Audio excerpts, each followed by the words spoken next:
Hey, it's Tucker Carlson. The Biden administration arrested Donald Trump this afternoon. They had him arraigned and fingerprinted in a Miami courthouse like the accused felon he now technically is. These were the first steps in a process that is designed to put Donald Trump behind bars for the rest of his life. Cable news carried every moment of it live. It's unprecedented, they told us, with what looked like shock. But they weren't shocked. They knew this was coming. Everyone who's paid attention knew it was. What just happened was always going to happen. It's been inevitable since February 16th, 2016.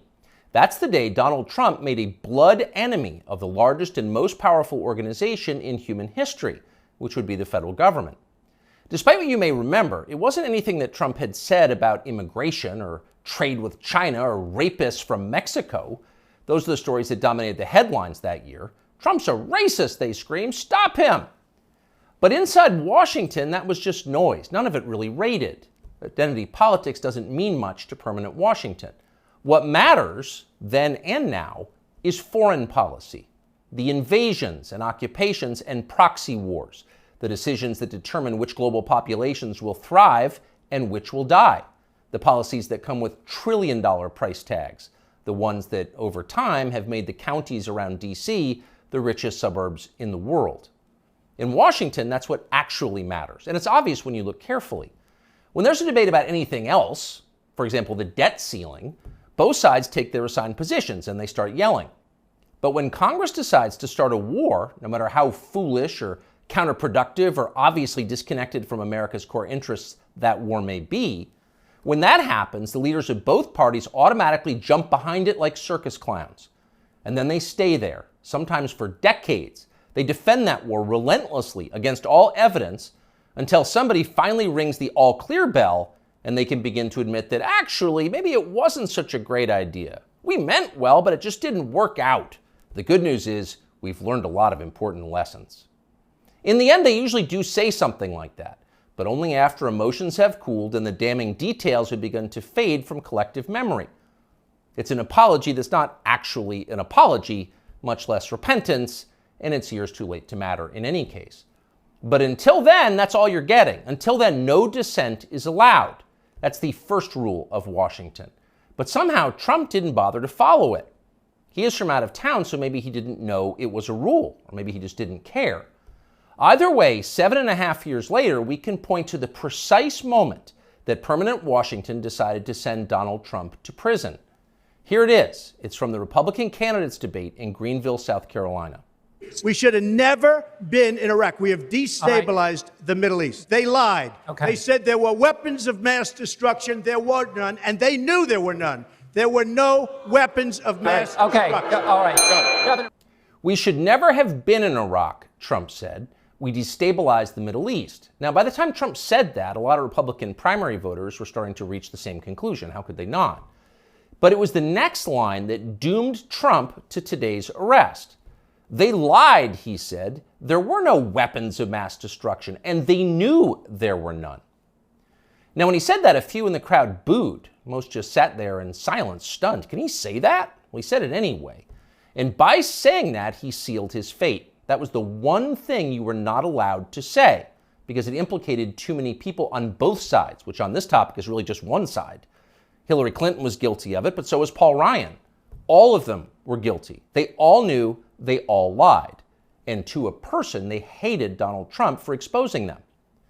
After that, it was pretty clear that even if he did get elected president, Trump was going to have a very hard time controlling the federal government he was supposed to be in charge of. Most of permanent Washington decided that thwarting Trump was the single most important mission in their lives. Everything depended on it. Many of them said so publicly. But others didn't say so publicly. In fact, the stealthier ones took another path. They ran toward Trump, not away from him. They sucked up to him. They ingratiated themselves with the man they intuitively understood was susceptible to flattery, which Trump is. And they did this in order to subvert his new administration from the inside. There were a number of these, and you could spot them immediately. They were flatterers. Invariably, the ones who flattered Trump the most hated him the most and disagreed the most strongly with his views. You saw them in the hallways of the White House and at press conferences. They were there slobbering over their boss with elaborate self-abasement, as if they were addressing a monarch or a god. It was a scene from the Ottoman court. It was filthy and decadent, and it was false. Mike Pence, Nikki Haley, Mike Pompeo, Lindsey Graham in the Congress. They all called Trump a visionary genius up until the moment he lost power. And then they unsheathed their real agenda, as always the neocon war agenda, and they piled on with maximum force. Here's Mike Pompeo, for example, on Fox News this morning. President Trump had classified documents where he shouldn't have had them, and then when given the opportunity to return them, he chose not to do that for whatever reason. When somebody identifies that, you got to turn them in. And so that's inconsistent with protecting America's soldiers, sailors, airmen, and Marines. And if the allegations are true, some of these were pretty serious, important documents. And so that's wrong.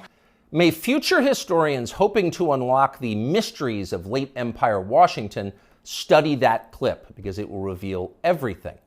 That very same Mike Pompeo, the one who's sneering at Donald Trump on TV this morning, that guy served Donald Trump as both CIA director and as Secretary of State. Those are the two most powerful jobs in the federal government. And as he worked in those jobs, Pompeo promised, in fact, he swore, to support the president's agenda. Why? Because that's the way a democracy works.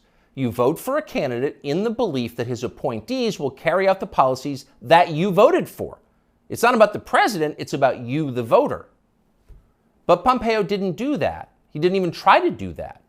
In fact, he undermined Trump's often stated commitment to peace and non-intervention abroad at every turn. His every waking hour was devoted to fomenting war in some faraway foreign country or other. Iran, Syria, Russia, North Korea, the list goes on. But rather than telling Trump that he disagreed with his ideas, as a man would, Pompeo toadied up to Trump, a man he despised, in the oiliest, most over-the-top way imaginable. Ask anyone who worked in that White House at the time. Who is the appointee most likely to tell Donald Trump on a daily basis that he was handsome, virile, sleek, and powerful? Mike Pompeo. That will be the consensus answer. Those of us who saw firsthand Pompeo's relentless kowtowing will never forget it. It was indelibly repulsive. No one with self-respect could do something like that. But Mike Pompeo did it effortlessly, with relish and verve. Now, this same person is telling Fox News viewers that he fears for the safety of our military, our soldiers, sailors, airmen, and Marines, in the approved phrase, because Donald Trump took some classified documents home and didn't immediately return them to the National Archives? What a lie that is. Mike Pompeo knows that's a lie. He spent his entire life in Washington. Washington is a city where internal memos about Labor Day are classified because everything is classified. Your government has classified more than 1 billion federal documents, most of them boring and pointless and a danger to no one, and locked them away in secret where you can't see them because you may be an American citizen, but not really, and therefore you don't have the necessary clearances to know what's going on. And by the way, none of this is done in order to make America safer, any more than COVID restrictions were designed to keep you healthy. No, it's a caste system. That's the point. And you're the untouchable in this hierarchy. Mike Pompeo knows that. Everybody who works in Washington knows that. How many secret documents do you think Dick Cheney took home with him while he was running the Iraq War? How many did his wife read? She never had a clearance. We'll never know the answer because there is no chance Dick Cheney will ever be investigated or his staffers will be told to wear wires in his presence. He will never be indicted for this. Of course not. Dick Cheney is a neocon. Donald Trump is not. Dick Cheney supports war with Russia. Trump does not. That's the difference. The rest is just a distraction. The prosecution of Donald Trump is transparently political. He's literally Joe Biden's main political opponent. He's polling over 60% among Republican voters right now. So Joe Biden is doing what no president has ever dared to do. He's using law enforcement to lock up his chief rival. That's happening right now. Anyone who denies it's happening is lying to you. But actually, it's worse than that. Trump's prosecution isn't just political, it's ideological. Nobody with Trump's views is allowed to have power in this country. Criticize our wars and you're disqualified. If you keep it up, we'll send you to prison. That's the message Washington is sending. Not just the Democratic Party is sending, but both parties are sending. Like so many Republicans, for example, the supposedly conservative governor of Texas, Greg Abbott, spent yesterday totally ignoring the destruction of the American justice system. Instead, he signed a highly important bill called the Crown Act, which according to the celebratory tweet Abbott sent commemorating it, will, quote, prohibit discrimination based on textures and hairstyles historically associated with race. In other words, in Texas, cornrows are now protected by law. Having unapproved views about Ukraine is not. That's fine with most elected Republicans. They find Trump tiresome and embarrassing. Their donors hate him. They will not be sad if he dies in jail. But what about voters?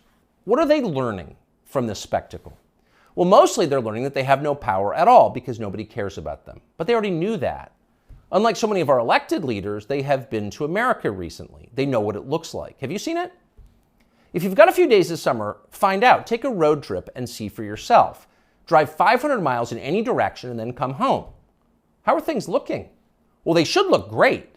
The federal government spent $6.5 trillion last year. That's more than any government has ever spent, ever. So at the very least, you would expect pristine public roads. Oh no, that's not what you see when you drive around this country. There are potholes and Jersey barriers everywhere. Looks like Tegucigalpa before the Chinese decided to rebuild the infrastructure of Honduras. We don't have China buying our roads. So they're falling apart. You'd think the people you would pass on your road trip would look happy and prosperous. Again, this is a very rich country. But a lot of them don't. Quite a few appear to be strung out on drugs. You see them shuffling by shuttered storefronts in small towns. And you wonder, as you see all of this, where did all the money go? It's certainly not here. Well, it's in Washington. It's in Fairfax and Loudoun counties, and in leafy, perfectly manicured Northwest D.C. And of course, a huge chunk of it went to Ukraine, to Zelensky and his friends.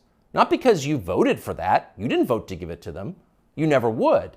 But because Joe Biden and his many allies, from Chuck Schumer to Mitch McConnell to Paul Ryan, and every single news anchor on all of television, all of them believe that Ukraine, its borders, its future, its infrastructure are all more important than the town that you live in. They sincerely think that, and it's obvious. Everyone in power thinks that, except for Donald Trump. Whatever else you say about him, Trump is the one guy with an actual shot at becoming president who dissents from Washington's long-standing pointless war agenda. And for that one fact, they're trying to take Trump out before you can vote for him. And that should upset you more than anything that's happened in American politics in your lifetime. Even if you don't plan to vote for Donald Trump, even if you would die before voting for Donald Trump, which is your right and a lot of good people feel that way, even still, the destruction of our democracy, which is the right of voters to support any candidate they want, even candidates who don't want war with Russia, the destruction of that should keep you up at night. Yes, Donald Trump is a flawed man, but his sins are minor compared to those of his persecutors. In this life, we don't get to choose our martyrs. We can only choose our principles, and America's are at stake. You